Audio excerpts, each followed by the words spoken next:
مولانا اشرف علی تھانوی کا رسول اللہ ہونے کا دعویٰ، اس کی حقیقت کیا ہے؟ مجھے ایک شخص نے کہا کہ حضرت مولانا اشرف علی تھانوی رحمہ اللہ تعالی نے اپنی ایک کتاب میں رسول اللہ ہونے کا دعویٰ کیا ہے، تو جو بھی انہیں مانے گا تو وہ کافر ہو جائے گا اور اس کے پیچھے نماز بھی نہیں پڑھ سکتے۔ کیا یہ بات سچ ہے؟ اگر سچ ہے تو ان کو ماننے والوں کے بارے میں کیا حکم ہوگا؟ ابو ذر انڈیا سے۔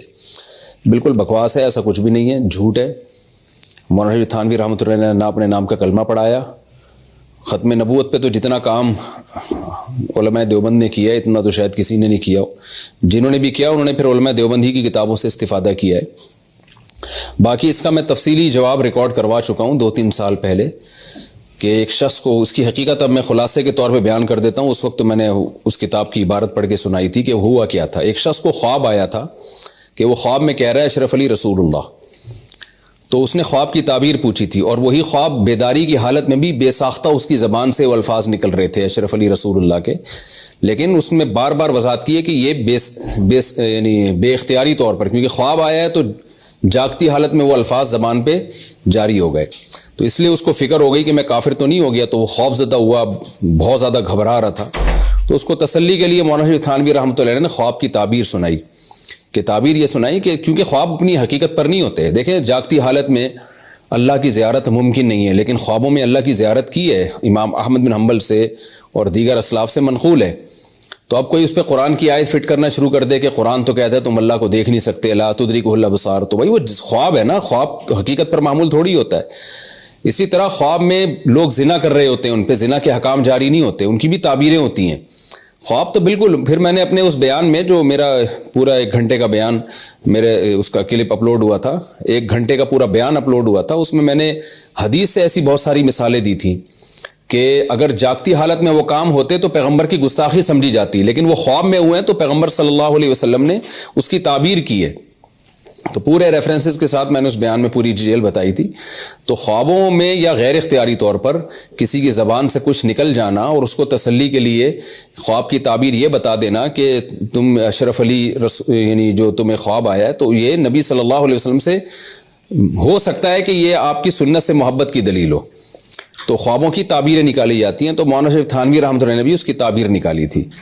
تو اپنے نام کا کلمہ سوال ہی پیدا نہیں ہوتا کہ وہ پڑھاتے، اور یہ تو بالکل ہی بچکانہ حرکتیں، اور ان چیزوں سے جو متاثر ہوتے ہیں وہ بھی بے وقوف 1 نمبر کے، جو اس قسم کی فضول چیزوں سے متاثر ہوتے ہیں۔ تو باقی رہا مسئلہ کہ بے اختیاری کی حالت میں اگر ایسے کلمات زبان سے نکل جائیں، تو وہ بھی میں نے بتایا تھا کہ حدیث سے بھی ثابت ہے۔ ایک شخص نے کہ اونٹنی گم گئی، ساری سواری گم گئی، جب وہ ملی ہے تو وہ کہنے لگا اے اللہ تو میرا بندہ میں تیرا خدا۔ حدیث میں آتا ہے اخطأ من شدت الفرح، خوشی اتنی اس پر آ گئی تھی کہ وہ غلطی سے اس کی زبان سے نکلا کہ اللہ تو میرا بندہ میں تیرا خدا۔ تو حدیث میں تو کہیں بھی نہیں ہے آپ نے اس پہ کفر کا فتویٰ لگایا ہو، آپ نے فرمایا وہ فرح کی جو شدت ہے نا، خوشی کی شدت سے الٹا کہہ دیا اس نے۔ تو ایسے ہی جیسے اس نے غیر اختیاری طور پر کلمہ کفر زبان سے نکالا، تو نبی صلی اللہ علیہ وسلم نے یہ نہیں فرمایا کہ وہ کافر ہو گیا بنی اسرائیل کا وہ شخص، تو ایسے ہی اس شخص کی زبان سے یہ الفاظ بے اختیاری میں نکلے ہیں، تو اس لیے مولانا تھانوی رحمۃ اللہ نے اس کو کافر ہونے کا فتویٰ نہیں لگایا، اور وہ خوفزدہ بھی ہے۔ اگر اس کا یہ عقیدہ ہوتا کہ اشرف علی رسول اللہ، تو وہ خوفزدہ ہو کے تھوڑی، وہ تو خوشی خوشی بتاتا۔ تو یہ فضول قسم کے جو فسادی لوگ ہوتے ہیں نا، جن کا کام ہے امت میں لڑوانا اور کتابوں سے سیاق و سباق سے ہٹ کر باتوں کو پھیلا کے پروپیگنڈا کرنا، یہ ان لوگوں کا کام ہے۔ کبھی بھی پڑھے لکھے لوگ ان فضول باتوں سے متاثر نہیں ہوتے۔ باقی میں ایسے لوگوں سے کہتا ہوں کہ اگر واقعی آپ یہ سمجھتے ہو کہ مولانا اشرف علی تھانوی رحمۃ اللہ علیہ نے اشرف علی رسول اللہ کلمہ پڑھوایا ہے، آپ لوگوں کے جیسے دعوے ہیں جو بعض لوگ پروپیگنڈا کر رہے ہیں، تو پھر آپ سیدھا سیدھا بولو کہ مولانا اشرف علی تھانوی معاذ اللہ کافر تھے اور ان کے فالوورز سب کافر ہیں، کیونکہ قادیانی بھی اسی وجہ سے کافر ہیں کہ وہ کلمہ پڑھتے ہیں مرزا غلام احمد قادیانی کے نام کا۔ تو اگر جو علماء دیوبند کے فالوورز ہیں وہ واقعی اگر اشرف علی تھانوی رسول اللہ کے قائل ہیں اور اس بات کو درست سمجھتے ہیں، تو پھر وہ کافر ہیں۔ لیکن ایسے لوگ بیچ کی راہ اختیار کرتے ہیں، جب ان سے پوچھا جائے کہ کافر ہیں، کہتے نہیں کافر نہیں ہے۔ تو کیوں کافر نہیں ہے بھائی وہ؟ تو اور اگر کافر نہیں ہے تو پھر آپ کی نظر میں کیا تعویل ہے اس کی اشرف علی رسول اللہ کی؟ جو تعویل کر کے آپ ان کو کفر سے بچاتے ہو، تو وہ یہی تعویل ہوگی جو ہم بتا رہے ہیں آپ کو۔ تو خواب کی حالت ہے، خواب کی حالت، تو خواب کی حالت میں جب کوئی ایسی کچھ بھی ہو جائے تو اس پہ کوئی فتویٰ نہیں لگتا. اور نہ مولانا تھانوی رحمۃ اللہ علیہ نے اس پہ راضی ہونے کا اظہار کیا کہ ہاں جی جو ہے یہ بالکل ٹھیک خواب آیا آپ کا، اور آپ اسی کو اب دنیا میں اس کی پرچار کریں اور یہی کلمہ اب آپ کہا کریں. ایسا کچھ نہیں ہے، بلکہ اس خواب کی تعبیر نکالی، ایسی تعبیر جو قرآن و سنت سے متصادم نہ ہو، قرآن و سنت کے مطابق ہو.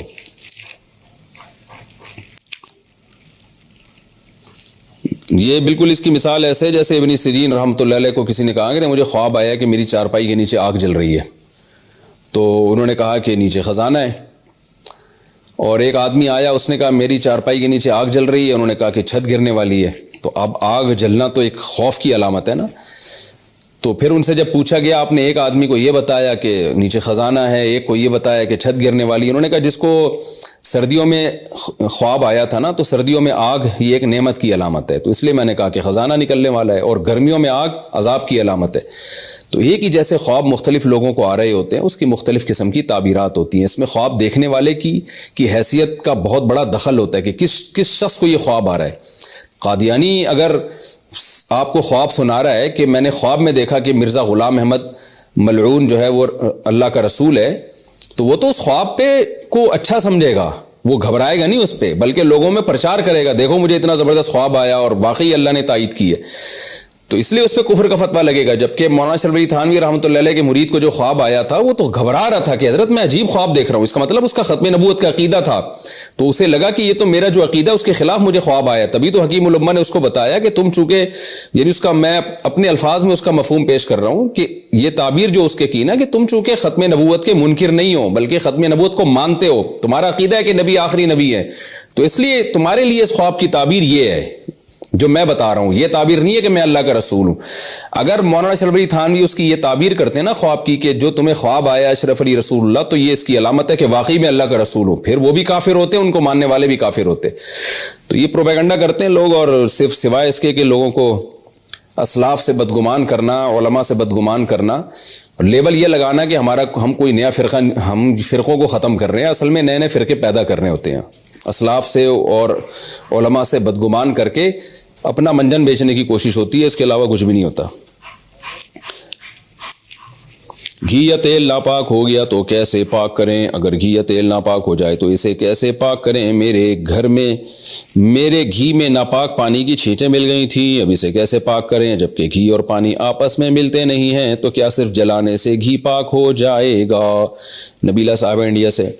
نہیں، گھی ناپاک ہو جائے نا تو اس کا طریقہ یہ ہے کہ اس میں پانی ڈالیں، جتنا گھی ہے اتنا ہی پانی ڈال کے اس کو ہلکا بوائل کریں. ہلکا اس لیے کہہ رہا ہوں کہ تاکہ گھی خراب نہ ہو جائے نا آپ کا زیادہ بوائل کرنے سے. اور جب وہ پانی اڑ جائے تو 3 دفعہ یہ عمل، اب گھی کو پانی سے دھو تو سکتے نہیں ہے نا، تو پانی اس میں سے ایسے ہی ہوگا کہ 3 دفعہ اس کو اتنا ہی پانی ڈال کے آپ پکا لیں، اور جب پانی اڑ جائے گھی رہ جائے تو پھر دوبارہ یہ عمل، پھر تیسری دفعہ یہ عمل، تو اس سے انشاءاللہ وہ پاک ہو جائے گا. اتنی ٹینشن سے بہتر ہے کہ دوسرا گھی خرید لیں.